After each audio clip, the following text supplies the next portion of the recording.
वाहिगुरु जी का खालसा वाहिगुरु जी की फतेह। Punjabi audio book YouTube channel सुन रहे सारे ਸਰੋਤਿਆਂ ਨੂੰ ਮੇਰੇ ਸੁਤੰਤਰ ਕੌਰ ਵੱਲੋਂ ਪਿਆਰ ਭਰੀ ਸਤਿ ਸ਼੍ਰੀ ਅਕਾਲ।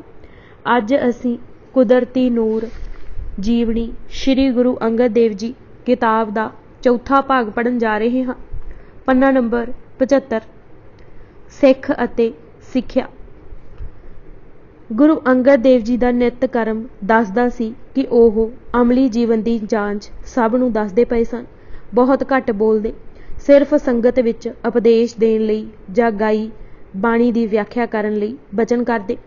ਸ਼ਾਮ ਨੂੰ ਜਦ ਚਰਚਾ ਹੁੰਦੀ ਉੱਥੇ ਸ਼ਲੋਕ ਉਚਾਰ ਕੇ ਗੱਲ ਨੂੰ ਨਜਿੱਠ ਦਿੰਦੇ।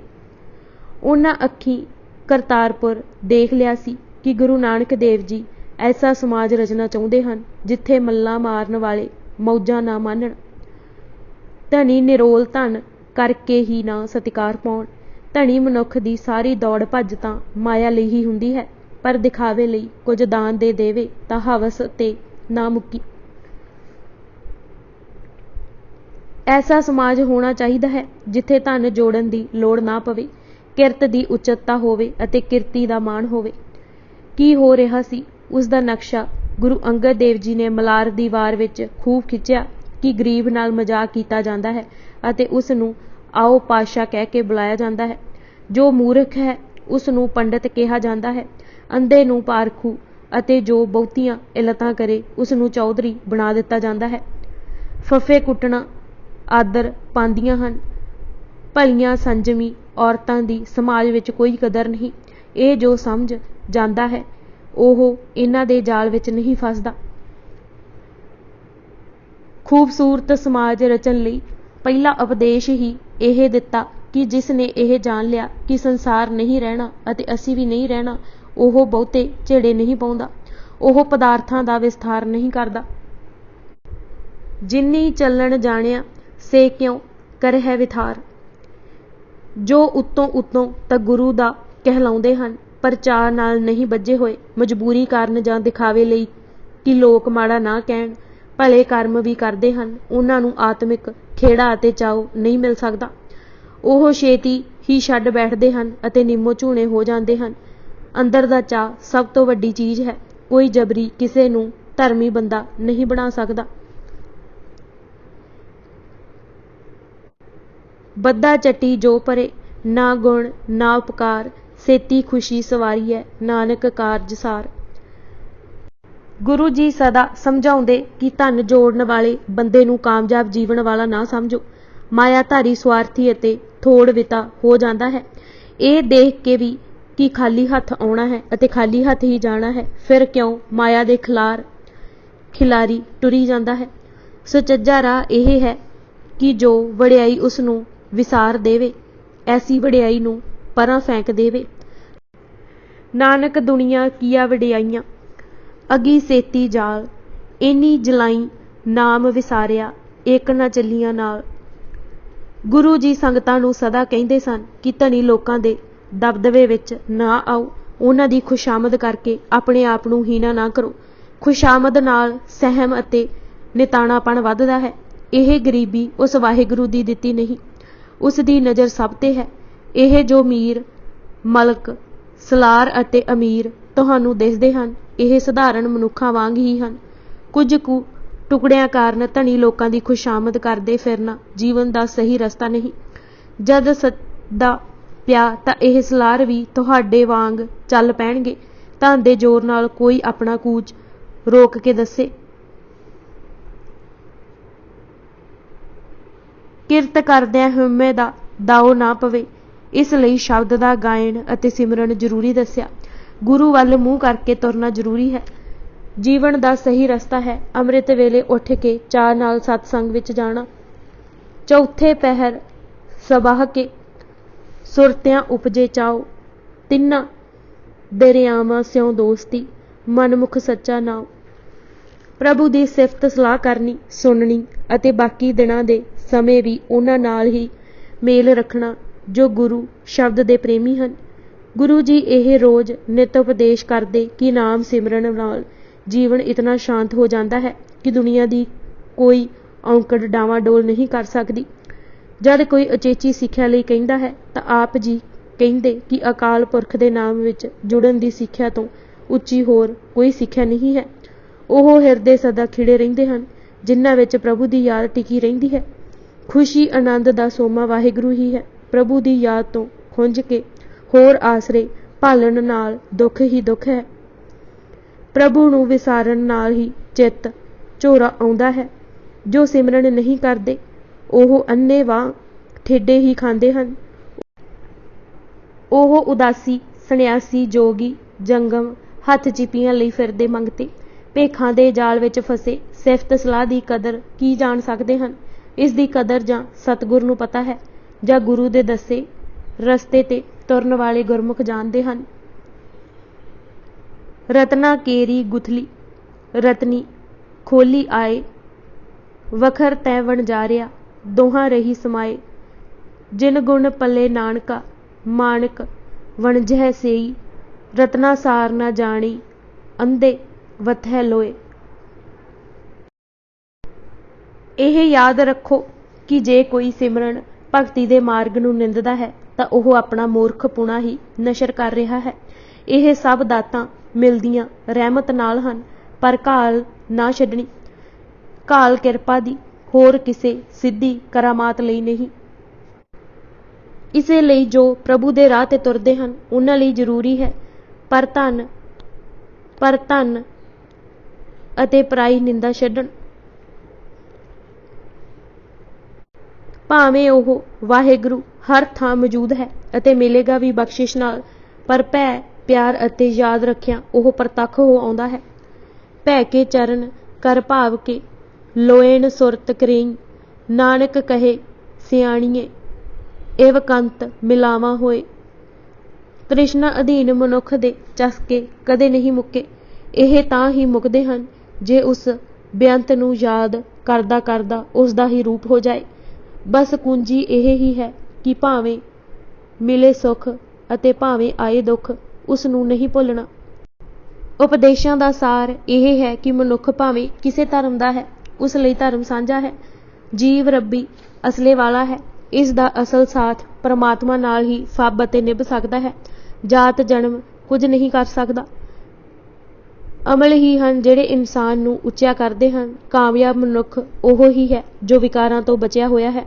ਜੋ ਮਨੁੱਖ ਪਰਮਾਤਮਾ ਦੇ ਹੋ ਜਾਂਦੇ ਹਨ ਉਹਨਾਂ ਨੂੰ ਕੋਈ ਮੁਥਾਜੀ ਨਹੀਂ ਰਹਿੰਦੀ ਪਰ ਜੋ ਮਨੁੱਖ ਉਸ ਦੀਆਂ ਦਿੱਤੀਆਂ ਦਾਤਾਂ ਨੂੰ ਪਾ ਕੇ ਉਹਨਾਂ ਵਿੱਚ ਹੀ ਰੁੱਝ ਜਾਂਦੇ ਹਨ ਅਤੇ ਪਰਮਾਤਮਾ ਨੂੰ ਭੁਲਾ ਦਿੰਦੇ ਹਨ ਉਹ ਮੂਰਖ ਵੀ ਹਨ ਅਤੇ ਮਨਮੁਖ ਵੀ।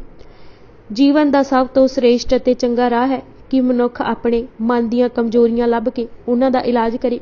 ਜੋ ਇਲਾਜ ਕਰਦੇ ਹਨ ਉਹ ਸੁਖੀ ਹੋ ਜਾਂਦੇ ਹਨ ਪਰ ਜੋ ਆਪਣੀਆਂ ਕਮਜ਼ੋਰੀਆਂ ਨਹੀਂ ਮੁਕਾਉਂਦੇ ਮਨ ਦੇ ਆਖੇ ਲੱਗੇ ਰਹਿੰਦੇ ਹਨ ਉਹ ਜੀਵਨ ਵਿਅਰਥ ਗਵਾ ਕੇ ਚਲੇ ਜਾਂਦੇ ਹਨ। ਮਨ ਨੂੰ ਪਰਮਾਤਮਾ ਵੱਲ ਲਾਉਣਾ ਹੀ ਜੀਵਨ ਦਾ ਸਹੀ ਰਾਹ ਹੈ। ਦੂਜਿਆਂ ਦੇ ਔਗੁਣ ਦੇਖਣੇ ਅਤੇ ਫਿਰ ਨਿਸ਼ਰ ਕਰਨ ਦੀ ਵਾਦੀ ਠੀਕ ਨਹੀਂ। ਅਸਲ ਸਿਆਣਪ ਇਹ ਹੈ ਕਿ ਜੀਵ ਆਪਣੀਆਂ ਉਕਾਈਆਂ ਨੂੰ ਦੂਰ ਕਰਨ ਦਾ ਯਤਨ ਕਰੇ। ਉਸ ਤੇ ਰਹਿਮਤ ਰਹੇਗੀ ਜੋ ਸਾਬਤ ਲਾਏ ਰਾਸ ਸਵਾਸਾਂ ਦੀ ਪੂੰਜੀ ਜਾਇਆ ਕਰਕੇ ਨਾ ਆਵੇ। ਹਰ ਪਲ ਪਰਉਪਕਾਰ ਅਤੇ ਸਿਮਰਨ ਵਿੱਚ ਗੁਜ਼ਾਰੇ। ਰਬਾਬੀ ਬਲਵੰਡ ਨੂੰ ਗੁਰੂ ਅੰਗਦ ਦੇਵ ਜੀ ਨੇ ਆਪੂ ਗੁਰੂ ਨਾਨਕ ਦੇਵ ਜੀ ਕੋਲੋਂ ਮੰਗ ਕੇ ਲਿਆ ਸੀ। ਗੁਰੂ ਨਾਨਕ ਦੇਵ ਜੀ ਨੇ ਰਬਾਬੀ ਸੌਂਪ ਦੇ ਚੇਤਾਵਨੀ ਵੀ ਦਿੱਤੀ ਸੀ ਕਿ ਇਸ ਦਾ ਇੰਜ ਖਿਆਲ ਰੱਖਣਾ ਜਿਵੇਂ ਬੱਤੀ ਦੰਦਾਂ ਵਿੱਚ ਜੀਭ ਰੱਖਦੀ ਹੈ। ਗੁਰੂ ਅੰਗਦ ਦੇਵ ਜੀ ਨੇ ਰਬਾਬੀ ਨੂੰ ਪੂਰਾ ਸਤਿਕਾਰ ਦਿੱਤਾ। ਹਰ ਸਮੇਂ ਪੁੱਛ ਵੀ ਰੱਖੀ ਪਰ ਰਬਾਬੀ ਇਹ ਸਮਝਣ ਲੱਗ ਪਏ ਕਿ ਉਹਨਾਂ ਬਗੈਰ ਨਾ ਕੋਈ ਸਤਸੰਗ ਹੋ ਸਕਦਾ ਹੈ ਨਾ ਕੋਈ ਦੀਵਾਨ ਸੰਪੂਰਨ। ਉਹ ਇਤਨੇ ਅਹੰਕਾਰੀ ਹੋ ਗਏ ਕਿ ਕਿਸੇ ਸਿੱਖ ਦੀ ਪਰਵਾਹ ਨਾ ਕਰਨ। ਗੱਲ ਇੱਥੋਂ ਤੱਕ ਵੱਧ ਗਈ ਕਿ ਇੱਕ ਸਮੇਂ ਬਾਬਾ ਬੁੱਢਾ ਜੀ ਨੇ ਜਦ ਸ਼ਬਦ ਸੁਣਨ ਦੀ ਇੱਛਾ ਪ੍ਰਗਟ ਕੀਤੀ ਤਾਂ ਉਹਨਾਂ ਬਹੁਤ ਹੀ ਕਠੋਰ ਬਚਨ ਕੀਤੇ। ਮਹਿਮਾ ਪ੍ਰਕਾਸ਼ ਵਾਰਤਕ ਦੇ ਸ਼ਬਦਾਂ ਵਿੱਚ ਬਲਵੰਡ ਨੇ ਆਖਿਆ, ਭਾਈ ਬੁੱਢਿਆ ਵਕਤ ਪਰ ਚੌਂਕੀ ਦੇ ਹਜੂਰ ਮੈਂ ਪੜਾਂਗਾ ਤਬ ਸੁਣ ਲੈਣਾ ਮੈਂ ਕਿਸ ਕਿਸ ਦੇ ਅੱਗੇ ਸ਼ਬਦ ਪੜਾਂ। ਬਾਬਾ ਬੁੱਢਾ ਜੀ ਇਹ ਸੁਣ ਕੇ ਤਾਂ ਚੁੱਪ ਕਰ ਗਏ ਪਰ ਗੁਰੂ ਅੰਗਦ ਦੇਵ ਜੀ ਨੂੰ ਬਲਵੰਡ ਦਾ ਇਸ ਤਰ੍ਹਾਂ ਨਿਰਾਦਰੀ ਦੇ ਬਚਨ ਬੋਲਣ ਦਾ ਪਤਾ ਲੱਗਾ ਤਾਂ ਉਹਨਾਂ ਜਾਣਿਆ ਕਿ ਇਹ ਢਾਡੀ ਪ੍ਰੇਮ ਵਿਹੀਨ ਇਹ ਮਨ ਕਰੇ। ਸੋ ਜਦ ਚੌਂਕੀ ਕਰਨ ਦਾ ਸਮਾਂ ਆਇਆ ਤਾਂ ਮਹਾਰਾਜ ਨੇ ਵਰਜ ਦਿੱਤਾ, ਹੰਕਾਰੀ ਅਜੇ ਵੀ ਨਾ ਸਮਝਿਆ ਅਤੇ ਹੱਠ ਕਰਕੇ ਕਹਿਣ ਲੱਗਾ ਕਿ ਕੀ ਕਸੂਰ ਹੋਇਆ ਹੈ ਕਿ ਅੱਜ ਸ਼ਬਦ ਨਹੀਂ ਸੁਣਦੇ। ਮਹਾਰਾਜ ਨੇ ਫਰਮਾਇਆ, ਜਦ ਭਾਈ ਬੁੱਢੇ ਵਿੱਚ ਅਸੀਂ ਸੁਣਨ ਦੀ ਖਾਹਿਸ਼ ਪ੍ਰਗਟ ਕੀਤੀ ਸੀ ਤਾਂ ਤੂੰ ਨਾ ਸੁਣਾਇਆ। ਹੁਣ ਸਾਡਾ ਚਿੱਤ ਤੇਰੇ ਕੋਲੋਂ ਸੁਣਨ ਦਾ ਨਹੀਂ। ਰਬਾਬੀ ਕਿਹਾ, ਮਹਾਰਾਜ ਮੈਂ ਇਹ ਬਾਣੀ ਸਿਰਫ ਤੁਹਾਡੇ ਅੱਗੇ ਗਾਉਂਦਾ ਹਾਂ, ਹੋਰ ਮੈਂ ਕਿਸੇ ਅੱਗੇ ਨਹੀਂ ਗਾਵਣੀ। ਮਹਾਰਾਜ ਚੁੱਪ ਕਰ ਗਏ। ਜਾਂਦੀ ਵਾਰੀ ਇਤਨਾ ਹੋਰ ਆਖ ਗਿਆ ਕਿ ਸਾਡੇ ਪਾਸ ਬਾਬੇ ਦੀ ਬਾਣੀ ਹੈ, ਅਸੀਂ ਹੋਰ ਦੁਆਰਾਂ ਤੇ ਜਾ ਕੇ ਗਾ ਕੇ ਉਦਾਰ ਪੂਰਨ ਕਰ ਲਵਾਂਗੇ। ਪਰ ਬਲਵੰਡ ਜਿੱਥੇ ਜਾਏ ਕੋਈ ਚੀਨੇ ਨਾਹੀਂ, ਕੋਈ ਸੱਦੇ ਨਾਹੀਂ। ਬਹੁਤ ਦੁੱਖ ਹੋਇਆ ਅੰਨ ਪ੍ਰਾਪਤ ਨਾ ਹੋਵੇ। ਮਹਾਰਾਜ ਨੇ ਮਰਦਾਨਾ ਜੀ ਦੇ ਸਪੁੱਤਰ ਮੀਰ ਰਜਾਦਾ ਨੂੰ ਰਬਾਬ ਫੜਾਈ ਅਤੇ ਸੰਗਤਾਂ ਨੂੰ ਰਲ ਕੇ ਕੀਰਤਨ ਕਰਨ ਦਾ ਹੁਕਮ ਦਿੱਤਾ। ਬੰਸਾਵਲੀ ਨਾਮੇ ਨੇ ਇਹ ਵੀ ਲਿਖਿਆ ਹੈ ਕਿ ਡੂਮ ਕਈ ਚਿਰਾਂ ਤੋਂ ਬਹਾਨਾ ਪਏ ਲੱਭਦੇ ਸਨ। ਕਈ ਵਾਰ ਜਿੱਦ ਕਰ ਚੁੱਕੇ ਸਨ ਕਿ ਗੋਲਕ ਅੱਧੀ ਸਾਨੂੰ ਦੇਵੇ ਵੰਡ, ਕਿਉਂਕਿ ਉਹ ਗਾਉਂਦੇ ਹਨ ਤਾਂ ਲੋਕ ਜੁੜਦੇ ਹਨ। ਮਹਾਰਾਜ ਦਾ ਸਿਰਫ ਇਤਨਾ ਕਹਿਣਾ ਸੀ ਕਿ ਇਹ ਗੋਲਕ ਕਿਸੇ ਦੀ ਨਹੀਂ, ਸੰਗਤਾਂ ਦੀ ਹੈ ਅਤੇ ਸੰਗਤਾਂ ਤੇ ਹੀ ਖਰਚ ਹੋ ਸਕਦੀ ਹੈ। ਅੱਜ ਕਹਿੰਦੇ ਹਨ ਗੋਲਕ ਦਾ ਅੱਧ ਵੰਡੋ, ਕੱਲ ਕਹਿਣਗੇ ਕਿ ਅੱਧੀ ਸੰਗਤ ਸਾਡੇ ਪੈਰੀ ਲਾਏ। ਸੋ ਸਾਹਿਬ ਨੇ ਦਿੱਤਾ ਜਵਾਬ, ਡੂਮ ਕੱਢ ਨਿਕਾਰੇ ਅਤੇ ਕੀਰਤਨੀਏ ਸਿੱਖ ਠਹਿਰਾਏ, ਕਰੋ ਕੀਰਤਨ ਲੈ ਸਾਜ ਵਜਾਏ। ਥੋੜੇ ਦਿਨਾਂ ਵਿੱਚ ਹੀ ਰਬਾਬੀ ਬਲਵੰਡ ਅਤੇ ਸਾਥੀਆਂ ਨੂੰ ਹੋਸ਼ ਆ ਗਈ। 5 ਦਿਨ 5 ਰਾਤਾਂ ਕਿਸੇ ਅੰਨ ਤੱਕ ਨਾ ਦਿੱਤਾ। 6ਵੇਂ ਦਿਨ ਬਹੁਤ ਦੁਖੀ ਹੋਏ ਘਰ ਆਇਆ, ਪੁਕਾਰ ਕਰੇ ਅਤੇ ਵਿਰਲਾਪ ਕਰੇ। ਗੁਰੂ ਜੀ ਜਿੱਥੇ ਬੈਠਣ ਉੱਥੇ ਜਾਏ ਕਰ ਫਰਿਆਦ ਕਰੇ। ਸਿੱਖਾਂ ਤੇ ਖਾਸ ਕਰਕੇ ਬਾਬਾ ਬੁੱਢਾ ਜੀ ਨੇ ਵੀ ਗੁਰੂ ਜੀ ਅੱਗੇ ਬੇਨਤੀ ਕੀਤੀ ਕਿ ਕਿਰਪਾ ਕਰਕੇ ਇਸ ਵਾਰ ਬਖਸ਼ ਲਵੋ। ਗੁਰੂ ਜੀ ਕਿਰਪਾ ਦੇ ਘਰ ਆਏ ਅਤੇ ਸਭ ਨੂੰ ਕਿਹਾ ਕਿ ਜਦ ਪ੍ਰੇਮ ਵਸ ਹੋ ਕੇ ਸਿੱਖ ਕੁਝ ਕਹਿੰਦਾ ਹੈ ਤਾਂ ਉਸ ਵਿੱਚ ਅਤੇ ਗੁਰੂ ਵਿੱਚ ਕੋਈ ਅੰਤਰ ਨਹੀਂ ਰਹਿੰਦਾ। ਹੋਏ ਸਤਿਗੁਰ ਦਿਆਲ ਕੇਹੋ ਸਮਝਾਏ, ਪੁੰਨ ਸਿੱਖ ਮਨ ਭਗ ਨਾ ਕਰਨਾ ਤਾਏ। ਸਿੱਖਣ ਕੇ ਮਨ ਮੋ ਮੈਂ ਰਹਿਓ, ਯਹ ਨਿਜ ਮਤ ਮੋ ਤੋ ਕੋ ਕਹੋ। ਗੁਰਮੁਖ ਸਿੱਖ ਰੂਪ ਮਮ ਜਾਣੋ, ਜਾਂ ਮੈਂ ਰੰਚਕ ਭੇਦ ਨਾ ਆਨੋ। ਕੀਰਤਨੀਆਂ ਨੂੰ ਕਦੇ ਹੰਕਾਰ ਵਿੱਚ ਆ ਕੇ ਕੋਈ ਬਚਨ ਨਹੀਂ ਬੋਲਣਾ ਚਾਹੀਦਾ। ਉਹ ਆਪ ਹੀ ਜੇ ਨਿਮਰਤਾ ਨਹੀਂ ਧਾਰਨਗੇ ਤਾਂ ਸ਼ਬਦ ਦਾ ਅਸਰ ਕਿਵੇਂ ਹੋਵੇਗਾ। ਜੋ ਕੁਝ ਸ਼ਰਧਾ ਕਰ ਦੇਵੇ ਉਹ ਹੀ ਕੀਰਤਨੀਆਂ ਲੈਵੇ, ਮੰਗਾਲੀ ਨਾ ਪਾਵੇ। ਸੇਵਾ ਨੇ ਮਨ ਮਾਂਜਣਾ ਹੈ, ਪਰ ਕਈ ਵਾਰੀ ਦੇਖਿਆ ਹੈ ਕਿ ਕਈਆਂ ਨੂੰ ਸੇਵਾ ਦਾ ਹੀ ਹੰਕਾਰ ਹੋ ਜਾਂਦਾ ਹੈ। ਭਾਈ ਮਾਹਣਾ ਵੀ ਇੱਕ ਐਸਾ ਹੀ ਲੰਗਰ ਦਾ ਸੇਵਾਦਾਰ ਸੀ। ਲੰਗਰ ਦੀ ਸੇਵਾ ਆਰੰਭ ਵਿੱਚ ਤਾਂ ਬੜੇ ਪਿਆਰ ਨਾਲ ਨਿਭਾਉਂਦਾ ਰਿਹਾ, ਪਰ ਫਿਰ ਹੰਕਾਰ ਦੇ ਬਚਨ ਬੋਲਣ ਲੱਗ ਪਿਆ। ਸਿੱਖਾਂ ਨੂੰ ਖਿੱਚ ਕੇ ਪਵੇ ਅਤੇ ਕੌੜੇ ਬਚਨ ਵੀ ਬੋਲੇ। ਇਹ ਵੀ ਕਹਿਣ ਲੱਗ ਪਿਆ ਕਿ ਉਹ ਤਾਂ ਗੁਰੂ ਦਾ ਸੇਵਕ ਹੈ, ਕੰਗਾਲਾਂ ਦਾ ਨੌਕਰ ਨਹੀਂ। ਸਤਿਗੁਰ ਨੇ ਕਈ ਵਾਰੀ ਸਮਝਾਇਆ ਕਿ ਮੰਦਾ ਕਿਸੇ ਨੂੰ ਨਾ ਆਖ, ਸਭ ਮਾਣਕ ਅਮੋਲਵੇ ਹਨ। ਉਹ ਸਗੋਂ ਹੋਰ ਕੌੜਾ ਬੋਲਣ ਲੱਗ ਪਿਆ। ਆਖਿਰ ਗੁਰੂ ਜੀ ਨੇ ਸਖਤ ਤਾੜਨਾ ਕੀਤੀ ਅਤੇ ਲੰਗਰ ਦੀ ਸੇਵਾ ਤੋਂ ਹਟਾ ਦਿੱਤਾ। ਜੋ ਸਿੱਖਾਂ ਨਾਲ ਪਿਆਰ ਨਹੀਂ ਕਰ ਸਕਦਾ, ਉਸ ਦਾ ਗੁਰੂ ਨਾਲ ਪਿਆਰ ਹੋ ਹੀ ਨਹੀਂ ਸਕਦਾ। ਐਸੇ ਪੂਰਨੇ ਗੁਰੂ ਜੀ ਖਡੂਰ ਵਿਖੇ ਪਾ ਰਹੇ ਸਨ। ਖਡੂਰ ਸਾਹਿਬ ਵਿਖੇ ਹੀ ਇੱਕ ਚੌਧਰੀ ਸੀ ਜੋ ਮਲੂਕਾ ਕਰਕੇ ਜਾਣਿਆ ਜਾਂਦਾ ਸੀ, ਪਰ ਨਾਮ ਜਵਾਹਰ ਮੱਲ ਸੀ। ਗੁਰੂ ਜੀ ਦੀ ਨਿੱਤ ਵਡਿਆਈ ਹੁੰਦੀ ਦੇਖ ਖੁਣਸ ਖਾਣ ਲੱਗ ਪਿਆ ਅਤੇ ਬਾਹਰੋਂ ਆਈਆਂ ਸੰਗਤਾਂ ਨੂੰ ਤੰਗ ਵੀ ਕੀਤਾ ਕਰੇ। ਸਨਾਤਨੀਆਂ ਦੇ ਚੁਕਾਏ ਕੁਬੋਲ ਬਚਨ ਵੀ ਬੋਲਿਆ ਕਰੇ, ਪਰ ਗੁਰੂ ਜੀ ਨੇ ਕਦੇ ਨਾ ਗੌਲਿਆ। ਬਹੁਤੀ ਸ਼ਰਾਬ ਪੀਣ ਕਰਕੇ ਮਿਰਗੀ ਦੀ ਬਿਮਾਰੀ ਨੇ ਮਲੂਕੇ ਨੂੰ ਆਣ ਘੇਰਿਆ। ਉਸ ਨੇ ਸੁਣ ਤਾਂ ਰੱਖਿਆ ਸੀ ਕਿ ਅੰਮ੍ਰਿਤ ਵੇਲੇ ਜਦ ਗੁਰੂ ਜੀ ਦੀ ਪਹਿਲੀ ਦ੍ਰਿਸ਼ਟੀ ਜਿਸ ਤੇ ਵੀ ਪੈਂਦੀ ਹੈ, ਉਸ ਦੇ ਸਭ ਦੁੱਖ ਦੂਰ ਹੋ ਜਾਂਦੇ ਹਨ। ਇਸੇ ਵਿਚਾਰ ਨਾਲ ਗੁਰੂ ਦਰਸ਼ਨ ਨੂੰ ਆਇਆ। ਮਹਾਰਾਜ ਨੇ ਕਿਰਪਾ ਦ੍ਰਿਸ਼ਟੀ ਕੀਤੀ ਅਤੇ ਹੁਕਮ ਕੀਤਾ ਕਿ ਹੁਣ ਸ਼ਰਾਬ ਨਾ ਪੀਵੀਂ। ਉਸ ਸ਼ਰਾਬ ਛੱਡ ਦਿੱਤੀ ਅਤੇ ਮਿਰਗੀ ਵੀ ਪਿੱਛਾ ਛੱਡ ਗਈ। ਪਰ ਲਿਖਿਆ ਹੈ ਕਿ ਇੱਕ ਜੋਗੀ ਦੀ ਚੁੱਕ ਵਿੱਚ ਕਿ ਗੁਰੂ ਤੇਰਾ ਕੀ ਵਿਗਾੜ ਲਵੇਗਾ, ਫੇਰ ਸ਼ਰਾਬ ਪੀ ਲਈ। ਇਤਨੀ ਚੜੀ ਕਿ ਝੂਮਦਾ ਡਿੱਗਦਾ ਕੋਠੇ ਤੋਂ ਡਿੱਗਾ ਅਤੇ ਪ੍ਰਾਣ ਨਿਕਲ ਗਏ। ਗੁਰੂ ਅੰਗਦ ਦੇਵ ਜੀ ਨੂੰ ਜਦ ਇਸ ਘਟਨਾ ਦਾ ਪਤਾ ਲੱਗਾ ਤਾਂ ਉਹਨਾਂ ਸਾਰੀ ਸੰਗਤ ਨੂੰ ਰਲ ਕੇ ਅਲਾਉਣੀਆਂ ਦਾ ਪਾਠ ਕਰਨ ਦਾ ਹੁਕਮ ਦਿੱਤਾ, ਤਾਂ ਕਿ ਮਾੜੀ ਵਾਦੀਆਂ ਦਾ ਸੁਭਾਅ ਸਿੱਖਾਂ ਨੂੰ ਨਾ ਪਵੇ, ਮੌਤ ਨਾ ਵਿਸਰੇ। ਸਤਿਗੁਰ ਨਾਲ ਜੇ ਮਜ਼ਾਕ ਕਰਦਾ ਹੈ, ਉਸ ਦਾ ਹਸ਼ਰ ਐਸਾ ਹੀ ਹੁੰਦਾ ਹੈ।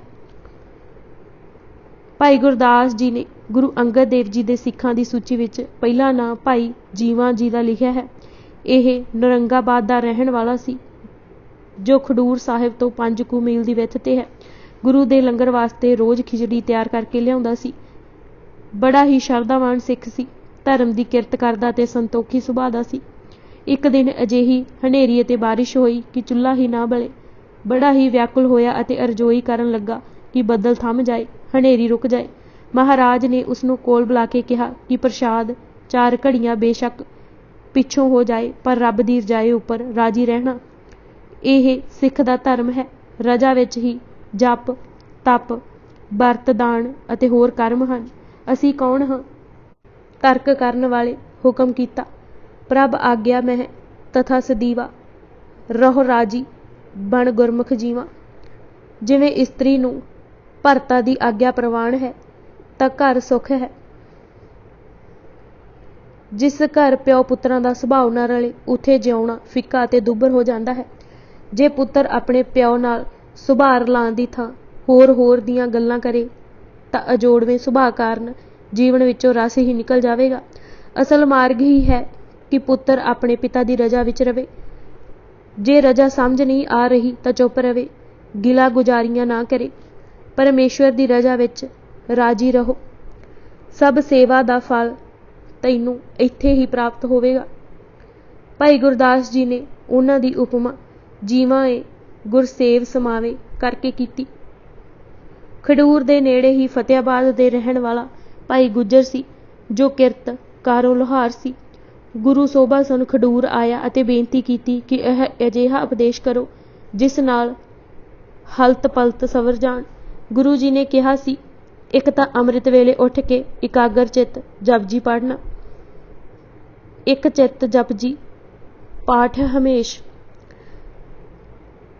ਦੂਜੇ ਕੋਈ ਗਰੀਬ ਦਾ ਕਾਜ ਹੋਵੇ ਤਾਂ ਗੁਰੂ ਕਾ ਹੀ ਜਾਣ ਕਰ ਦੇਣਾ, ਮਜ਼ਦੂਰੀ ਨਾ ਲੈਣੀ। ਤੀਸਰੇ, ਦਸਵੰਧ ਕੱਢਣਾ, ਆਪਣੀ ਕਮਾਈ ਦਾ 10ਵਾਂ ਹਿੱਸਾ ਲੋੜਵੰਦਾਂ ਵਿੱਚ ਵੰਡ ਦੇਣਾ। ਉਸ ਨੇ ਇਹ ਸਭ ਉਪਦੇਸ਼ ਪੱਲੇ ਬੰਨ੍ਹ ਲਏ। ਅੰਮ੍ਰਿਤ ਵੇਲੇ ਉੱਠਦਾ, ਜਪਜੀ ਦਾ ਪਾਠ ਕਰਦਾ, ਜਪਜੀ ਦੇ ਅਰਥ ਵਿਚਾਰਦਾ ਅਤੇ ਸਵਾਸ ਪ੍ਰਭੂ ਨੂੰ ਚੇਤੇ ਰੱਖਦਾ।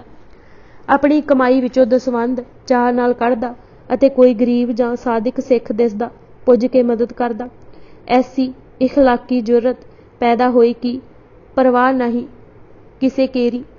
ਬਾਜ ਸੱਚੇ ਨਾਏ ਦਾ ਅਮਲੀ ਨਮੂਨਾ ਬਣ ਗਿਆ। ਇੱਕ ਵਾਰੀ ਅਜਿਹਾ ਹੋਇਆ ਕਿ ਉਸ ਦੇ ਪਿੰਡ ਦੇ ਹੀ ਕੁਝ ਗ੍ਰਹਿਸਤੀ ਭਗਤਾਂ ਨੂੰ ਝੂਠੀ ਤੌਮਤ ਲਾ ਕੇ ਪਕੜ ਲਿਆ ਗਿਆ ਅਤੇ ਬੇੜੀਆਂ ਪਾ ਕੇ ਕੋਠੜੀ ਵਿੱਚ ਪਾਇਆ ਗਿਆ। ਹਰ ਕੋਈ ਜਾਣਦਾ ਸੀ ਕਿ ਈਰਖਾਵਤ ਕੀਤਾ ਗਿਆ ਹੈ। ਉਹਨਾਂ ਨੂੰ ਕੋਠੜੀਆਂ ਵਿੱਚੋਂ ਕੱਢਿਆ ਅਤੇ ਭਾਈ ਗੁੱਜਰ ਜੀ ਨੇ ਆਪੂ ਜਾ ਕੇ ਬੇੜੀਆਂ ਕੱਟੀਆਂ ਅਤੇ ਉਹਨਾਂ ਨੂੰ ਦੂਜੇ ਮੁਲਕ ਵਿੱਚ ਜਾਣ ਦੀ ਸਹਾਇਤਾ ਵੀ ਕੀਤੀ। ਇਹ ਕੰਮ ਬਹੁਤ ਹੀਏ ਦਾ ਸੀ, ਪਰ ਭਾਈ ਜੀ ਜਾਣਦੇ ਸਨ ਕਿ ਇਹ ਗ੍ਰਹਿਸਤੀ ਭਗਤ ਨਿਰਦੋਸ਼ ਹਨ, ਤਾਂ ਰਤਾ ਨਤੀਜੇ ਦੀ ਪਰਵਾਹ ਨਾ ਕੀਤੀ। ਗੁਰੂ ਅੰਗਦ ਦੇਵ ਜੀ ਦੇ ਉਪਦੇਸ਼ ਨੇ ਐਸੀ ਆਤਮਿਕ ਸ਼ਕਤੀ ਭਰ ਦਿੱਤੀ ਸੀ। ਗੁਰੂ ਜੀ ਨੂੰ ਜਦ ਭਾਈ ਗੁੱਜਰ ਜੀ ਦੀ ਕਰਨੀ ਦਾ ਪਤਾ ਲੱਗਾ ਤਾਂ ਨਾਮ ਦਾਨ ਦੇ ਕੇ ਝੋਲੀਆਂ ਭਰੀਆਂ। ਉਹਨਾਂ ਨੇ ਨਾਮ ਧਨ ਪਾ ਕੇ ਸਿੱਖੀ ਦਾ ਪ੍ਰਚਾਰ ਇਲਾਕੇ ਵਿੱਚ ਕੀਤਾ। ਭਾਈ ਗੁਰਦਾਸ ਜੀ ਨੇ ਉਹਨਾਂ ਪਰਥਾਏ ਲਿਖਿਆ ਹੈ, ਗੁੱਜਰ ਜਾਤ ਲੁਹਾਰ ਹੈ, ਗੁਰਸਿੱਖੀ ਗੁਰਸਿੱਖ ਸੁਣਾਵੇ, ਹੂਏ ਮੁਰੀਦ ਮੁਰਦੇ ਮਨਿੰਦ। ਗੁਰੂ ਜੀ ਨੇ ਸਖਤੀ ਨਾਲ ਵਰਜ ਦਿੱਤਾ ਸੀ ਕਿ ਕੋਈ ਜੋ ਵਰਨ ਆਸ਼ਰਮ ਵਿੱਚ ਯਕੀਨ ਰੱਖਦਾ ਹੈ ਤਾਂ ਖਡੂਰ ਸਾਹਿਬ ਬੇਸ਼ੱਕ ਨਾ ਆਵੇ। ਗੁਰੂ ਘਰ ਵਿੱਚ ਸਭ ਇੱਕ ਸਮਾਨ ਹਨ, ਊਚ ਨੀਚ ਦੀ ਸੋਹਣੀ ਹੀ ਮੰਦੀ ਹੈ। ਜੋ ਕੇ ਵਰਨ ਆਸ਼ਰਮ ਮਨ ਧਰੇ, ਸਤਿਗੁਰ ਸੰਗਤ ਕਬੂ ਨਾ ਕਰੇ, 4 ਵਰਨ ਤਾਹਾਂ ਏਕ ਸਮਾਨਾ। ਐਸਾ ਸੱਚਖੰਡ ਧਰਤੀ ਤੇ ਬਣਿਆ ਸੁਣ। ਵੈਰਾਗ ਦੀ ਚੋਟ ਖਾ ਕੇ ਭਾਈ ਧੰਨ ਜੋ ਕਿਤੇ ਵਜੋਂ ਨਹੀਂ ਸੀ, ਖਡੂਰ ਪੁੱਜ ਕੇ ਉਸ ਆਪੇ ਹੀ ਸਿੱਖਾਂ ਨੂੰ ਇਸ਼ਨਾਨ ਕਰਾਉਣ ਦੀ ਸੇਵਾ ਸੰਭਾਲੀ। ਬਾਹਰੋਂ ਆਈਆਂ ਸੰਗਤਾਂ ਨੂੰ ਗਰਮ ਪਾਣੀ ਕਰਕੇ ਉਚੇਚਾ ਨਹਾਉਂਦਾ, ਕੱਪੜੇ ਧੋ ਲਿਆਂਦਾ। ਦੂਰੋਂ ਪੈਂਡਾ ਕਰ ਆਏ ਸਿੱਖਾਂ ਦੀ ਮੁੱਠੀ ਚਾਪੀ ਕਰਦਾ, ਸੁੱਤਿਆਂ ਨੂੰ ਪੱਖਾ ਝੱਲਦਾ, ਬਰਤਨ ਮਾਂਜਣ ਦੀ ਸੇਵਾ ਹੋਰ ਪ੍ਰੇਮ ਨਾਲ ਕਰਦਾ। ਇੰਜ ਲੱਗਦਾ ਕਿ ਕੋਈ ਉਸ ਨੂੰ ਚਾਅ ਚੜ੍ਹਿਆ ਹੋਇਆ ਹੈ। ਤਪਦ ਨੀਰ ਕਰਵਾਏ ਸਨਾਨ, ਵਸਤ ਪਖਾਰੈ ਮਲ ਕਰ ਹਾਣ। ਚਰਨ ਚਾਪ ਹਾਕਤ ਹੈ ਵਾਯੂ, ਬਾਸਨ ਧੋਵੇ ਮਾਂਜ ਬਣਾਯੂ। कब कब गुर की सेवा पाए, महा प्रेम ते कर है बनाई। एक दिन धन जी ने समा पा के गुरु जी नूं बेनती की कि आप जी दे दर ते आके सेवा कीर्तन सुन के अते आप जी दे दीदार करके मन कुछ चिर तां ठहरदा है, पर फिर उड जाता है अते इंज लगता है कि कोई ऐसा रोग मन नूं चिंबड़ गया है जो उतरदा नहीं दिसदा। मेहर करो। गुरु अंगद देव जी का बचन होया, गुरमत धार अते मन दी मत उका ही त्याग दे। मत नूं गुरु दी मत विच लीन करन नाल यह मन भज नहीं जाएगा।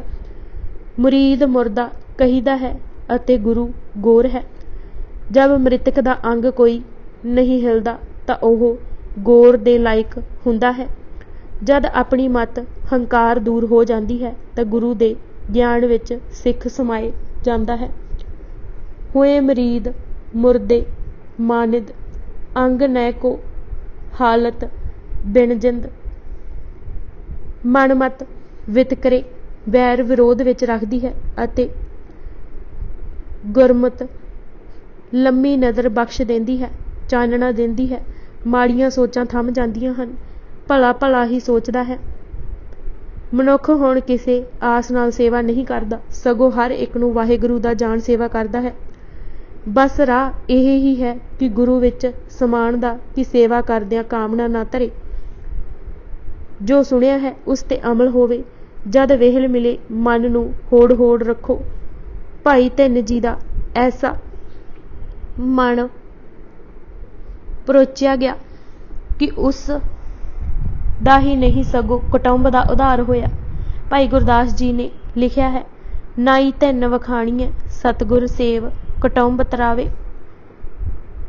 भाई पारो जी जुलका खत्री डल्ला दे रहण वाले सन, जिथों दी संगत भारी करके जानी जाती सी अते तीजे पातशाह ने डल्ला रत्ना की खान करके पिंड नूं माण भी दिता सी। मेरी जांचे निरोल इक्को डल्ला ही ऐसा नगर है जिस विच 72 प्रसिद्ध सिख उस समय रहिंदे सन। हर एक दी करनी निराली, हर एक दा कर्म महान अते हर एक दी सुरत कमालां नूं छूंदी सी।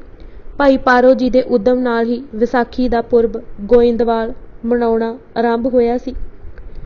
डल्ला नूं जाग लगाउण वाले भाई पारो जी सन, जिन्हां नूं एक वारी गुरु अमरदास जी ने गुरगद्दी दी जिम्मेवारी भी सौंपणी चाही सी तां उन्हां निमरत नाल कहा सी कि उन्हां नूं तां सिੱਖੀ प्रदान करो। इतनी शरधा भाई पारो जी विच उपज खड़ी सी कि भावें ब्यास विच हड़ आया होवे, ओह अपना घोड़ा दरिया विच ठेल देंदे पर पैर पछां ना हटांदे अते गोइंदवाल दर्शन करके ही मुड़दे। सिੱਖੀ दी दात उन्हां गुरु अंगद देव जी दे चरनां तो ही पाई सी। गुरु शोभा सुन के गुरु अंगद देव जी पास आए अते बेनती की कि वासनावां पिछा नहीं छड़दियां, कोई राह दसो जिस नाल परमहंस होवां। महाराज ने कहा, बुद्ध विचार करके आप नूं शरीर तो भिन्न जाने तां ही परमहंस बनेगा। जे आप नूं शरीर तो न्यारा जानेगा तां शरीर दे रसां वास्ते पाप ना करेगा। हंस की करदा है, उस अगे कुछ पाओ ओह मोती ही चुगेगा।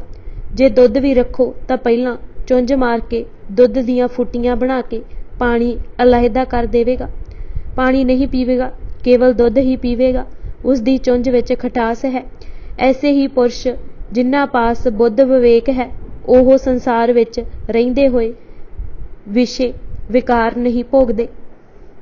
रता कू ध्यान नाल देखो, इतनी भारी देह नूं कौन चला रहा है। ਇਹ ना दिसदा मन, देह आप तां कुछ करदी नहीं। जद सोच आ पकड़दी है तां शरीर आपे निसल हो जाता है। उस वेले दारू भी काट नहीं करदा, पर जद सोच हट जाए तां शरीर उठ खलोंदा है। विवेक बुद्धि वाला कदे नहीं आखेगा कि मैं दुखी हाँ। ਉਹ जान जाता है कि मैं तां देह दा संगी होण करके दुख प्रतीत कर रहा सां। तैसे परमहंस पुरुष रहिंदे तां जरूर जगत विच हन, पर हरख सोग नहीं करते। परमहंस होण दा राह है शब्द नूं धारना, नाम रतन नूं विहाजना ते संभालना, नित सिफत सलाह विच जुड़ना, ध्यान करते विच लगाई रखना अते किरत ना छड्डना, गृह सत ना त्यागना।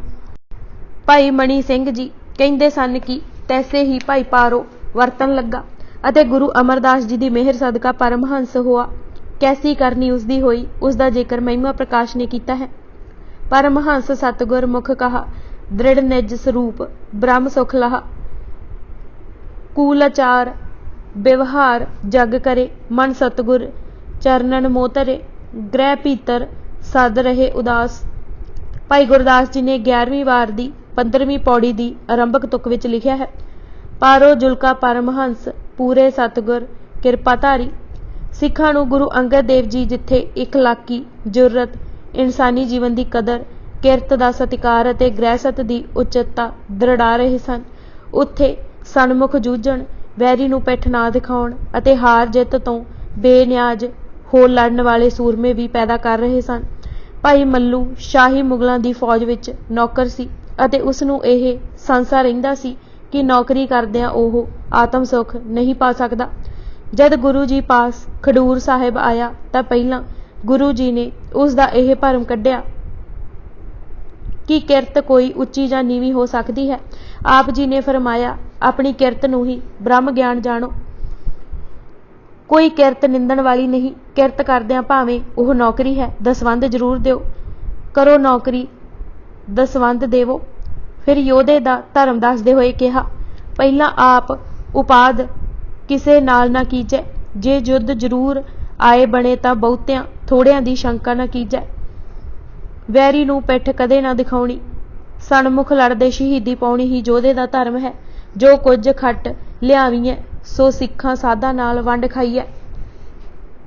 भाई मल्लू शाही सूरमा ने ऐसा ही धर्म अपनाया, सदा वंड खाए अते आत्मा नूं सत अते तन नूं असत करके जंगां विच जूझे।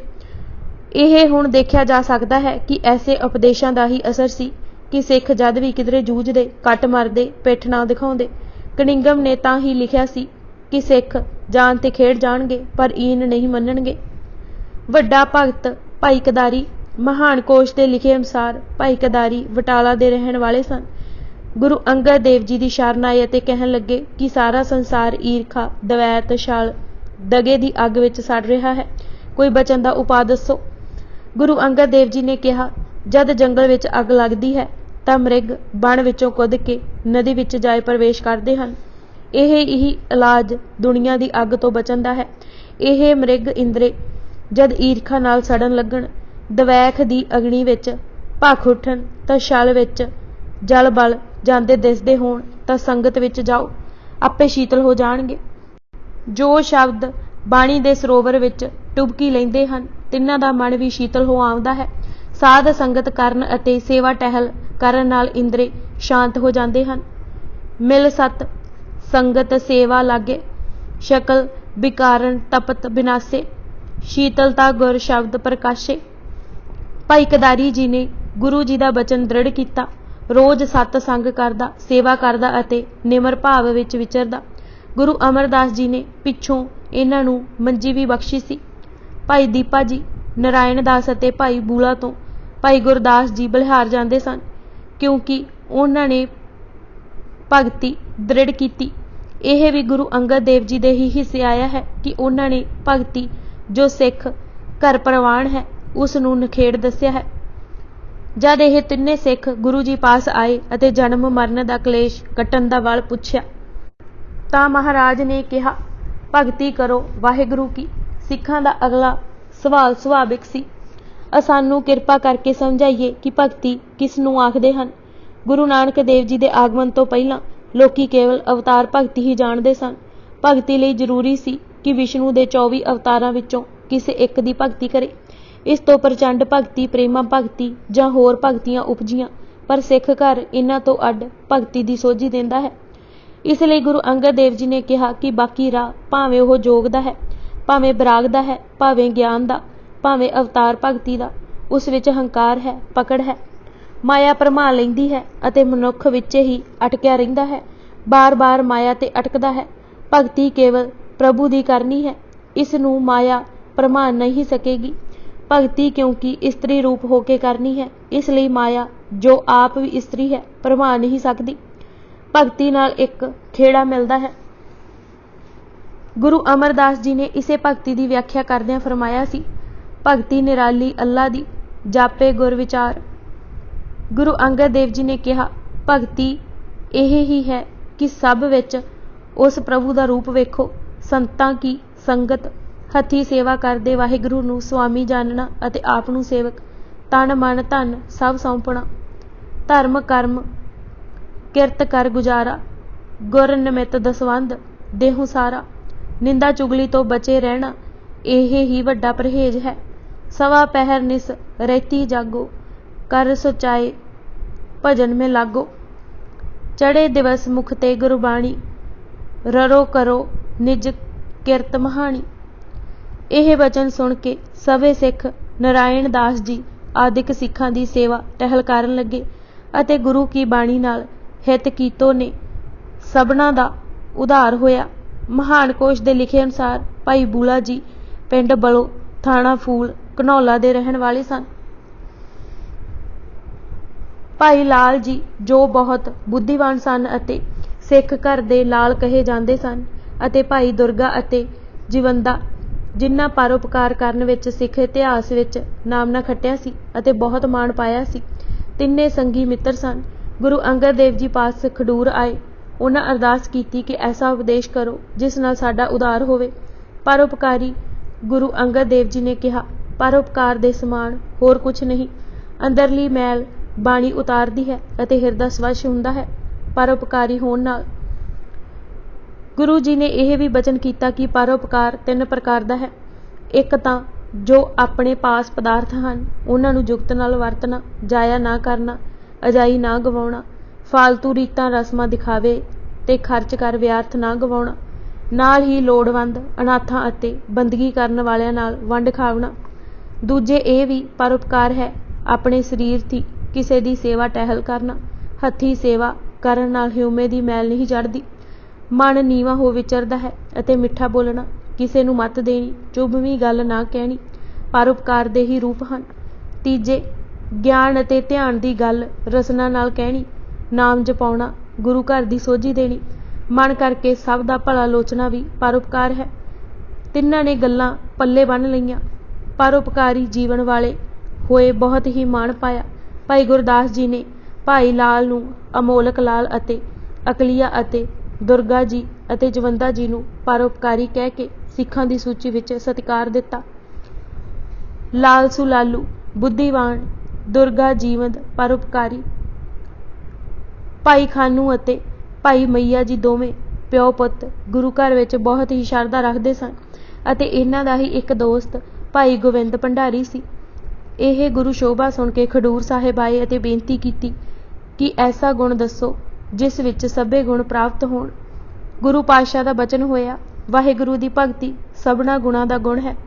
जद उन्हां विस्तार साहित दसन लई कहा तां गुरु जी ने फरमाया, भगती दे 3 रंग हन। पहला नौदा भगती है जो 9 प्रकार करके जानी जाती है। दूजे प्रेमा भगती है। तीजे परा भगती है। पहले रंग विच यह पता नहीं लगता कि अगों प्यार हो रहा है जां नहीं। हो तां रहा हुंदा है पर ना समझी विच कई वारी जग्यासू विचे छड्ड बैठदा है। इस लई 9 अंग मिथे हन। 9 पड़ा जा पौड़ियां जान लवो। आखिरी मंजिल दा पता होवे तां गड़ चढ़न वाला हंब भी जाए पर यह जानदा है कि अजे होर उत्ते जाना है। साह लैके फिर चल पवेगा। फिर देखिया ते महसूस किया कि हुण तां अगों ही प्यार हो रहा है। प्रेम करन वाले दा रंग बदलेगा। जे पहलां बिरछ दे फुल वांग सावां सी, ओह महसूस करेगा कि हर चीज़ हरी भरी है, सब पासे खेड़ा है, बसंत है, विस्माद है, हरियावल है, सब्जा है। कुदरत दा रंग माणेगा, प्यार दियां छूहां महसूस करेगा। डाली नाल लगा रहा तां छेती ही दुनिया नूं दूर जानन लग पएगा। रहेगा संसार विच पर संसार तो उच्चा, बिल्कुल कमल वांगू, मरगाबी वांगू। पत्तियां ते पंख कदी संसारी वस्तां नाल नहीं लबेड़ेगा। फुੱਲ वांगू ही पीला हो जाएगा। चेहरे ते उदासी दे चिन्ह होणगे पर होवेगा उत्साह विच। फिर अंदर दा रस पी पी के लाल हो जाएगा। मुख ते नूर, चेहरे ते लाली, जीवन उमा भरिया ते परोपकारी। इंज देखेगा कि वाहिगुरू नित प्यार कर रहे हैं, झोलियां भर रहे हैं, बरकतां दे के निवाज रहे हैं। यह है प्रेमा भगती दा रंग। फिर अगे है परा भगती। हर काम करावण आया प्रभ हमारे दास। जिवें धन्ने दियां गऊआं चारियां, जिवें नाम देव दी छापरी बनवाई, ਜਿਵੇਂ ਕਬੀਰ ਜੀ ਦੇ ਕਾਰਜ ਸਵਾਰੇ ਵਾਹਿਗੁਰੂ ਜੀ ਭਗਤਾਂ ਦੇ ਕੰਮ ਸਵਾਰਦਾ ਫਿਰੇਗਾ, ਭਗਤ ਵਿੱਚ ਆਨੰਦ ਵਾਲੀ ਅਵਸਥਾ ਹੋਵੇਗੀ। ਇਸ ਲਈ ਬਹੁਤ ਜ਼ਰੂਰੀ ਹੈ ਕਿ ਪਹਿਲਾਂ 9 ਪ੍ਰਕਾਰ ਦੀ ਭਗਤੀ ਨੂੰ ਸਮਝਣਾ। 9 ਪ੍ਰਕਾਰ ਦੀ ਭਗਤੀ ਦੇ ਨਾਮ ਇਹ ਦਿੱਤੇ ਜਾ ਸਕਦੇ ਹਨ: ਸਰਵਣ, ਕੀਰਤਨ, ਸਿਮਰਨ, ਪਗ ਸੇਵਨ, ਅਰਚਨਾ, ਅਰਦਾਸ, ਦਾਸ ਭਾਵ, ਮੈਤਰੀ ਅਤੇ ਆਤਮਾ ਨਿਵੇਦਨ। ਇਹਨਾਂ ਨੂੰ ਪਹਿਲਾਂ ਗੁਰੂ ਅੰਗਦ ਦੇਵ ਜੀ ਨੇ, ਫਿਰ ਇਸੇ ਨੂੰ ਗੁਰੂ ਅਰਜਨ ਦੇਵ ਜੀ ਨੇ ਬਾਣੀ ਵਿੱਚ ਸਮਝਾਇਆ ਅਤੇ ਉਸ ਦੀ ਵਿਆਖਿਆ ਭਾਈ ਸੰਤੋਖ ਸਿੰਘ ਨੇ ਸੂਰਜ ਪ੍ਰਕਾਸ਼ ਵਿੱਚ ਕੀਤੀ। ਗੁਰੂ ਅੰਗਦ ਦੇਵ ਜੀ ਨੇ 9 ਪ੍ਰਕਾਰ ਦੱਸਦੇ ਹੋਏ ਕਿਹਾ: ਪ੍ਰਥਮੇ ਇਹ ਭਗਤੀ ਹੈ ਕਿ ਬਾਣੀ ਨੂੰ ਸ਼ਰਧਾ ਸੰਯੁਕਤ ਸਰਵਣ ਕਰਨਾ।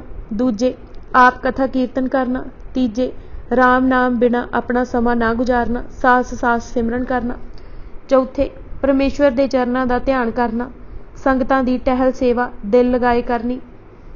ਪੰਜਵੇਂ, ਜੋ ਪਾਸ ਹੈ ਉਸ ਨੂੰ ਅਰਪ ਕਰਨਾ, ਦੇਣ ਦੀ ਰੁਚੀ ਰੱਖਣੀ, ਲੈਣ ਅਤੇ ਹਥਿਆਉਣ ਦੀ ਤਿਆਗਣੀ। ਛੇਵੇਂ, ਧਰਮਸ਼ਾਲ ਜਾਣਾ, ਸ਼ਰਧਾ ਨਾਲ ਬੈਠਣਾ, ਸੇਵਾ ਕਰਨੀ। ਸੱਤਵੇਂ, ਸਦਾ ਆਪ ਨੂੰ ਦਾਸ ਜਾਣਨਾ, ਸੁਆਮੀ ਵਾਹਿਗੁਰੂ ਨੂੰ ਸਭ ਕੁਝ ਉਸੇ ਦਾ ਦਿੱਤਾ ਜਾਣਨਾ, ਆਪਾਂ ਨਾ ਜਨਾਉਣਾ। ਅੱਠਵੇਂ, ਮਹਾਰਾਜ ਨੂੰ ਮਿੱਤਰ ਜਾਣਨਾ, ਇਹ ਦ੍ਰਿੜ ਕਰ ਲੈਣਾ ਕਿ ਮੀਤ ਦਾ ਭਲਾ ਹੀ ਚਿਤਵਦਾ ਹੈ। ਵਾਹਿਗੁਰੂ ਮਿੱਤਰ ਹੈ, ਜੋ ਕਰੇਗਾ ਮੇਰੇ ਭਲੇ ਲਈ ਕਰੇਗਾ। ਨੌਵੇਂ, ਸਭ ਕੁਝ ਵਾਹਿਗੁਰੂ ਨੂੰ ਹੀ ਸੌਂਪ ਦੇਵੇ।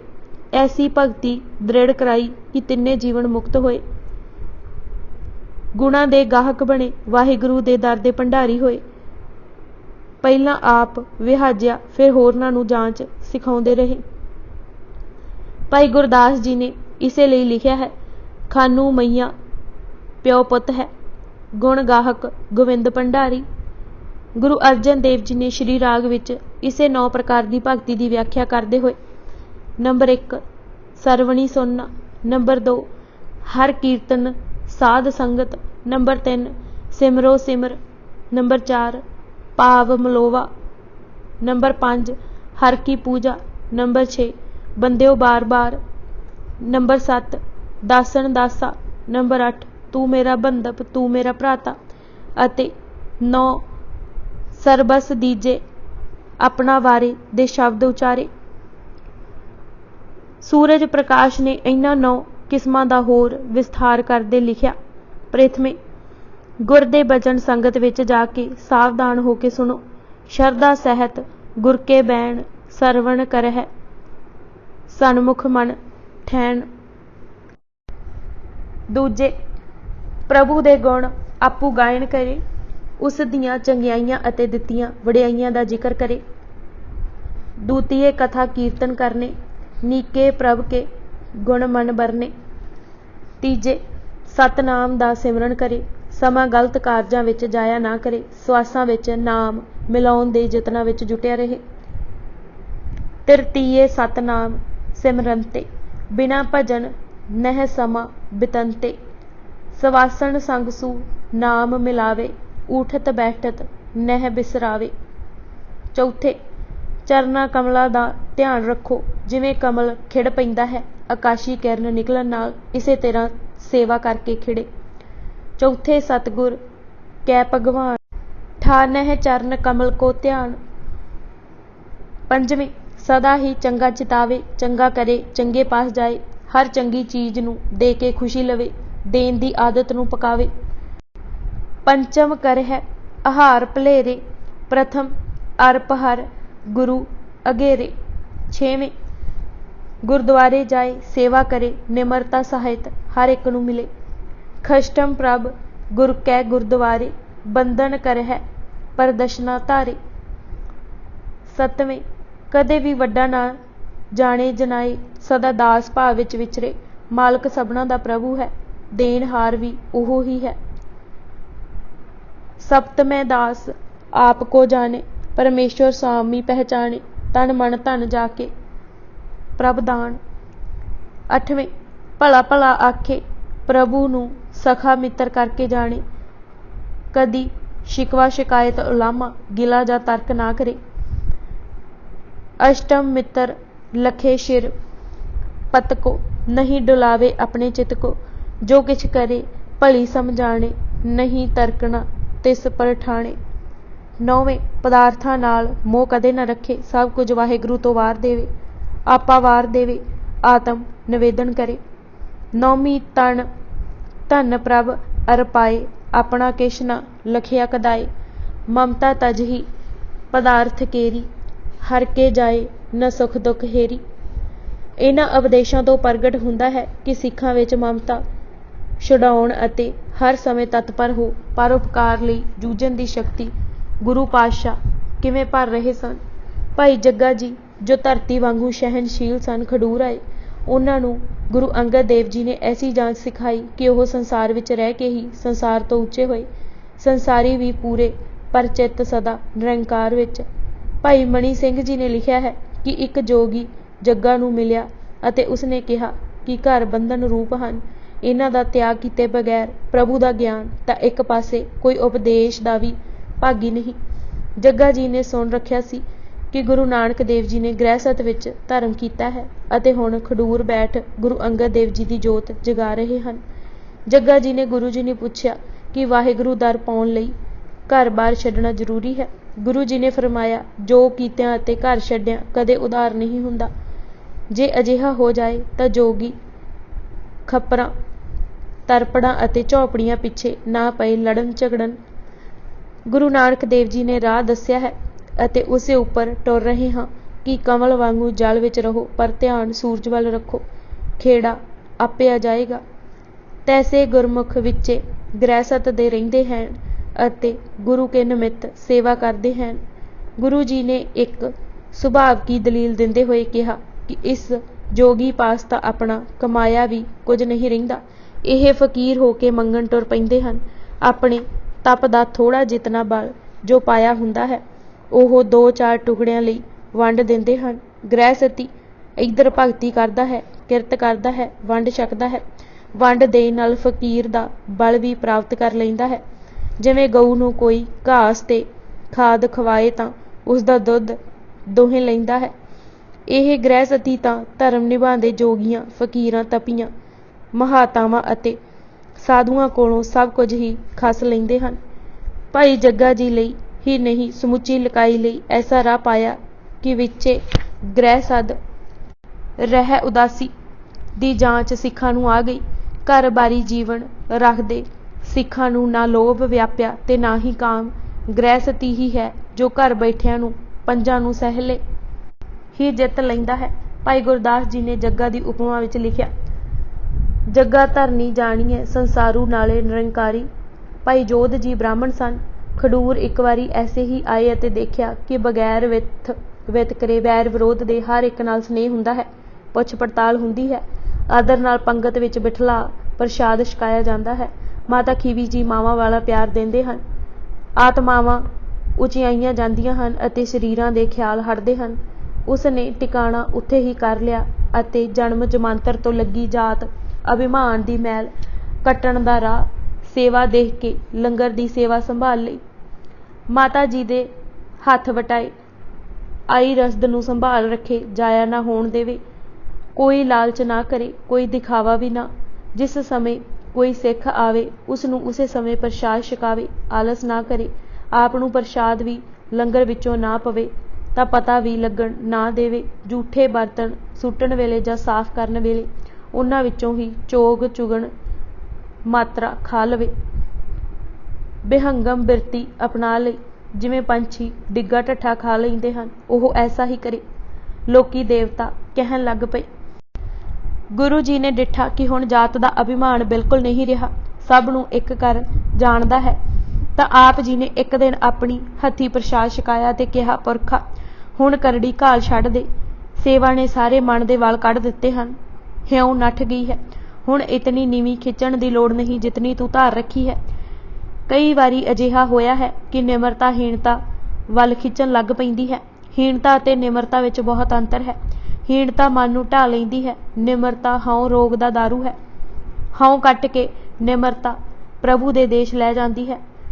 ਕਿਸੇ ਨੇ ਜਦ ਹੁਣ ਭਾਈ ਜੋਧ ਜੀ ਕੋਲੋਂ ਪੁੱਛਿਆ ਕਿ ਹੁਣ ਕਿਉਂ ਨਹੀਂ ਜੂਠੀਆਂ ਪੱਤਲਾਂ ਦੇ ਬਰਤਨਾਂ ਵਿੱਚੋਂ ਛਕਦੇ, ਤਾਂ ਨਿਮਰ ਭਾਵ ਵਿੱਚ ਹੀ ਭਾਈ ਜੀ ਨੇ ਕਿਹਾ, ਵੀਰਾ ਹੁਣ ਵਸਦਾ ਹੈ ਅੰਦਰ ਪਾਵਨ ਗੁਰਦੇਵ ਦਾ ਬਚਨ, ਸੋ ਸਵੱਛ ਭੋਜਨ ਦੇਣਾ ਹੀ ਫਾਵਦਾ ਹੈ। ਪਹਿਲਾਂ ਸੀ ਜਾਤ ਅਭਿਮਾਨ ਦੀ ਮੈਲ, ਝੂਠ ਸੋ ਝੂਠ ਛਕਵਾਉਂਦਾ ਸਾਂ। ਨਾ ਤਰੇ ਜਾਣ ਵਾਲੇ ਸੰਸਾਰ ਨੂੰ ਸੇਵਾ ਕਮਾ ਕੇ ਭਾਈ ਜੋਧ ਜੀ ਤਰ ਗਏ। ਭਾਈ ਗੁਰਦਾਸ ਜੀ ਨੇ ਉੱਚਾ ਸਥਾਨ ਦਿੰਦੇ ਲਿਖਿਆ, ਜੋਧ ਰਸੋਈਆ ਦੇਵਤਾ ਗੁਰ ਸੇਵਾ ਕਰ ਦੁੱਤਰ ਤਾਰੀ। ਭਾਈ ਮਸੂ ਅਤੇ ਹੱਸੂ ਦੋਵੇਂ ਭਰਾ ਸਰਕਾਰੀ ਨੌਕਰੀ ਵਿੱਚ ਸਨ। ਉਹਨਾਂ ਦੋਵਾਂ ਨੇ ਮੁਕਤੀ ਦਾ ਰਾਹ ਪੁੱਛਿਆ ਤਾਂ ਮਹਾਰਾਜ ਨੇ ਕਿਹਾ, ਆਪਣੇ ਇਸ਼ਟ ਤੋਂ ਬਿਨਾਂ ਹੋਰ ਕਿਸੇ ਨੂੰ ਨਾ ਮੰਨਣਾ, ਦੂਜੇ ਕਿਸੇ ਨਾਲ ਐਵੇਂ ਝਗੜਾ ਨਹੀਂ ਪਾਉਣਾ, ਪਹਿਲਾਂ ਸਮਝਾਉਣਾ, ਇਹ ਨਹੀਂ ਸਮਝਣਾ ਕਿ ਅਸੀਂ ਨੌਕਰੀ ਕਰਦੇ ਹਾਂ ਅਤੇ ਮੁਕਤੀ ਦੇ ਪਾਤਰ ਨਹੀਂ ਹੋ ਸਕਦੇ। ਦਿਸਦੇ ਪਦਾਰਥ ਦਾ ਨਾਮ ਮਾਇਆ ਨਹੀਂ ਹੈ, ਮਾਇਆ ਹੈ ਉਸ ਨੂੰ ਵਿਸਰ ਜਾਣਾ। ਬਗੈਰ ਧਾਗੇ ਦੇ ਜਿਵੇਂ ਕੋਈ ਮਾਲਾ ਗਲੇ ਪਾਉਣੀ ਚਾਹੇ ਤਾਂ ਉਹ ਨਹੀਂ ਪਾ ਸਕੇਗਾ, ਸਭ ਮਣ ਕੇ ਖਿੰਡ ਪੁੰਡ ਜਾਣਗੇ। ਇਸੇ ਤਰ੍ਹਾਂ ਇਹ ਮਾਇਆ ਕਦੇ ਕਾਬੂ ਨਹੀਂ ਆ ਸਕਦੀ ਜਦ ਤੱਕ ਯਾਦ ਦਾ ਧਾਗਾ ਵਿੱਚ ਨਹੀਂ ਹੈ। ਗੁਰੂ ਬਾਬੇ ਦਾ ਫਰਮਾਨ ਹੈ, ਬਿਨ ਧਾਗੇ ਗਲਿਹਾਰ ਜਿਵੇਂ ਨਹੀਂ ਪਹਿਨਿਆ ਜਾ ਸਕਦਾ, ਇਵੇਂ ਸਿਮਰਨ ਤੋਂ ਬਿਨਾਂ ਸਭ ਵਿਅਰਥ ਹੈ। ਜਿਵੇਂ ਗੁਰੂ ਅੰਗਦ ਦੇਵ ਜੀ ਹੋਰ ਮਰਿਆਦਾਵਾਂ ਬਣ ਰਹੇ ਸਨ, ਇਵੇਂ ਸਿੱਖਾਂ ਨੂੰ ਸਭ ਕਾਰਜ, ਖੁਸ਼ੀ ਗਮੀ, ਵਿਆਹ, ਜਨਮ ਗੁਰਦੁਆਰੇ ਹੀ ਕਰਨ ਦਾ ਹੁਕਮ ਦਿੱਤਾ। ਭਾਈ ਸ਼ੀਹਾਂ ਉਪਲ ਨੇ ਗੁਰੂ ਨਾਨਕ ਦੇਵ ਜੀ ਕੋਲੋਂ ਸਿਮਰਨ ਪਕਾਉਣ ਦਾ ਵੱਲ ਸਿੱਖਿਆ ਸੀ। ਉਹਨਾਂ ਦਾ ਅਗਿਆਨ ਅੰਧੇਰਾ ਨਾਮ ਸਿਮਰਨ ਅਤੇ ਸਤ ਸੰਗਤ ਦੀ ਬਰਕਤ ਨਾਲ ਕੱਟਿਆ ਗਿਆ ਸੀ। ਭਾਈ ਜੀ ਨੂੰ ਬਹੁਤ ਹੀ ਔਕੜਾਂ ਦਾ ਸਾਹਮਣਾ ਕਰਨਾ ਪੈ ਰਿਹਾ ਸੀ, ਪਰ ਉਹ ਡਟੇ ਰਹੇ। ਗੁਰੂ ਦੀ ਮਿਹਰ ਸਦਕਾ ਉਹਨਾਂ ਦੇ ਘਰ ਬਾਲਕ ਨੇ ਜਨਮ ਲਿਆ ਤਾਂ ਬਰਾਦਰੀ ਅਤੇ ਭਾਈਚਾਰੇ ਨੇ ਬਹੁਤ ਜ਼ੋਰ ਲਗਾਇਆ ਕਿ ਉਹ ਰੀਤੀ ਰਿਵਾਜ ਅਨੁਸਾਰ ਕਿਰਿਆਵਾਂ ਕਰਨ, ਬਲੀ ਚੜਾਉਣ ਅਤੇ ਗੁੱਗੇ ਮਨਾਉਣ। ਉਹ ਬੱਚੇ ਨੂੰ ਲੈ ਕੇ ਗੁਰੂ ਅੰਗਦ ਦੇਵ ਜੀ ਕੋਲ ਆਏ ਅਤੇ ਅਸੀਸਾਂ ਲਈਆਂ, ਲੰਗਰ ਵਿੱਚ ਜਾ ਸੇਵਾ ਕੀਤੀ। ਉਸ ਸਮੇਂ ਮਹਾਰਾਜ ਨੇ ਹੁਕਮ ਦਿੱਤਾ ਕਿ ਸ਼ੀਹਾਂ ਉਪਲ ਵਾਂਗੂ ਹੀ ਸਾਰੇ ਕਾਰਜ ਗੁਰਦੁਆਰੇ ਆ ਕੇ ਕਰਨੇ।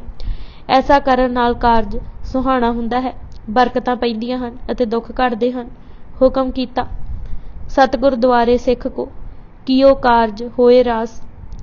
ਸਿੱਖ ਇਤਿਹਾਸ ਨੇ ਜਿੱਥੇ ਹੋਰ ਅਨੇਕਾਂ ਸਿੱਖਾਂ ਦਾ ਜ਼ਿਕਰ ਕੀਤਾ ਹੈ, ਉੱਥੇ ਚੜਿੱਕ ਮੋਗਾ ਦੇ ਰਹਿਣ ਵਾਲੇ ਭਾਈ ਸਿੰਘਾ, ਭਾਈ ਪੁੰਨੂ ਸਨਾਮ, ਭਾਈ ਮੂਲਾ ਚੰਦ ਜੀ, ਭਾਈ ਮੱਲਣ ਜੀ, ਜਿਨ੍ਹਾਂ ਨੂੰ ਪਿੱਛੋਂ ਗੁਰੂ ਅਮਰਦਾਸ ਜੀ ਨੇ ਮੰਜੀ ਵੀ ਬਖਸ਼ੀ, ਭਾਈ ਦਇਆ ਰਾਮ, ਭਾਈ ਧੀਰਾ ਅਤੇ ਹਰੀਕੇ ਦੋ ਸਿੱਖਾਂ, ਭਾਈ ਰਣ ਅਤੇ ਭਾਈ ਮੋਹਰ ਸਿੰਘ ਦਾ ਉਚੇਚਾ ਜ਼ਿਕਰ ਕੀਤਾ ਹੈ।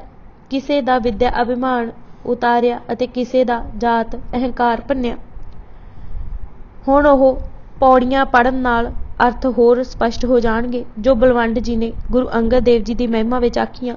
ਉਹ ਲਿਖਦੇ ਹਨ ਕਿ ਦੇਖੋ ਕਿਤਨੀ ਰਹਿਮਤ ਹੋ ਰਹੀ ਹੈ, ਖਡੂਰ ਵਿਖੇ ਕੀ ਨਿਤ ਦੀਵਾਨ ਸਜਦੇ ਹਨ, ਪ੍ਰਭੂ ਦੀ ਸਿਫਤ ਸਲਾਹ ਹੁੰਦੀ ਹੈ, ਇੰਜ ਲੱਗਦਾ ਹੈ ਕਿ ਨੂਰ ਝੜ ਰਿਹਾ ਹੈ। ਤੇਰੇ ਦੀਦਾਰ ਕਰਕੇ ਸਭਨਾ ਆਇਆਂ ਦੀ ਜਨਮਾਂ ਦੀ ਮੈਲ ਕੱਟੀ ਜਾ ਰਹੀ ਹੈ। ਅਕਾਲ ਪੁਰਖ ਵੱਲੋਂ ਮਿਲੀ ਹੋਈ ਨਾਮ ਦਾਤ ਵੰਡ ਰਹੇ ਹਨ, ਆਪ ਵੀ ਵਰਤਦੇ ਪਏ ਹਨ, ਹੋਰਨਾਂ ਨੂੰ ਦਬਾ ਦਬਾ ਵੰਡ ਰਹੇ ਹਨ। ਗੁਰੂ ਨਾਨਕ ਦੀ ਹੱਟੀ ਵਿੱਚ ਗੁਰੂ ਦੇ ਸ਼ਬਦ ਰਾਹੀਂ ਨਾਮ ਦਾ ਲੰਗਰ ਚੱਲ ਰਿਹਾ ਹੈ, ਪਰ ਗੁਰੂ ਅੰਗਦ ਦੇਵ ਜੀ ਦੀ ਨਾਮ ਕਮਾਈ ਵਿੱਚ ਕੋਈ ਘਾਟਾ ਨਹੀਂ ਪੈਂਦਾ, ਦਿਨੋਂ ਦਿਨ ਹੋਰ ਵਾਧੇ ਵਿੱਚ ਹੈ। ਲੰਗਰ ਚਲੇ ਗੁਰ ਸ਼ਬਦ ਹਰ ਤੋਟ ਨ ਆਵੀ ਖੱਟੀਐ, ਖਰਚੇ ਦਿੱਤੇ ਖਸਮ ਦੀ ਆਪ ਖਹਿੰਦੀ ਖੈਰ ਦਬਟੀਐ। ਹੋਵੇ ਸਿਫਤ ਖਸਮ ਦੀ ਨੂਰ ਅਰਸਾਂ ਕੁਰਸੋਂ ਝੱਟੀਐ, ਤੁਧ ਡਿੱਠੇ ਸੱਚੇ ਪਾਤਸ਼ਾਹ ਮਲ ਜਨਮ ਜਨਮ ਦੀ ਕੱਟੀਐ। ਫਿਰ ਬਲਵੰਡ ਜੀ ਲਿਖਦੇ ਹਨ ਕਿ ਦੇਖੋ ਵੱਡੀ ਕਰਾਮਾਤ ਕਿ ਸੈਂਕੜੇ ਸੇਵਕਾਂ ਵਾਲਾ ਗੁਰੂ ਨਾਨਕ ਸਰੀਰ ਵਟਾ ਕੇ ਹੁਣ ਗੁਰੂ ਅੰਗਦ ਦੇਵ ਜੀ ਦੇ ਸਰੂਪ ਵਿੱਚ ਖਡੂਰ ਸਾਹਿਬ ਗੱਦੀ ਸੰਭਾਲ ਕੇ ਬੈਠਾ ਹੋਇਆ ਹੈ। ਜੋਤ ਗੁਰੂ ਅੰਗਦ ਦੇਵ ਜੀ ਵਿੱਚ ਉਹ ਗੁਰੂ ਨਾਨਕ ਜੀ ਵਾਲੀ ਹੈ, ਕੇਵਲ ਸਰੀਰ ਹੀ ਵਟਿਆ ਹੈ।